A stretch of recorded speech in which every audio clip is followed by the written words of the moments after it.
बिस्मिल्लाहिर्रहमानिर्रहीम। मोअज़्ज़ज़ सामीन अस्सलामु अलैकुम वरहमतुल्लाहि वबरकातुहू। हज़रत जाबिर बिन अब्दुल्लाह अंसारी रज़ियल्लाहु ताला अन्हु आपके मुख्तसर तारुफ़ के साथ आपकी खिदमत में हाज़िर हैं। आप आका करीम अलैहिस्सलातु वस्सलाम आपके जानिसार सहाबी हैं और आपकी कुन्नियत अबू अब्दिल्ला है। हिजरत से पहले ही आपने इस्लाम कबूल कर लिया था और बैत उक़बा के अंदर रसूलुल्लाह सल्लल्लाहु अलैहि वसल्लम आपकी बारगाह में अपने वालिद मोहतरम के साथ हाज़िर हुए और आपकी उम्र उस वक़्त कम थी।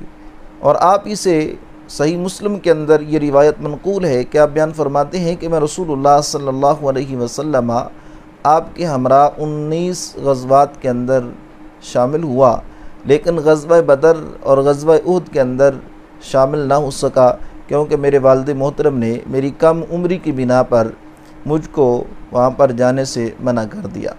और आपको रब ताला ने एक ये भी शरफ़ अता फ़रमाया, आप कसीरुर रिवायात सहाबा इकराम में से हैं और आपसे मनक़ूल रिवायात की तादाद 1540 है। और सन 74 हिजरी के अंदर आपने मदीना मुनव्वरा के अंदर विसाल फ़रमाया।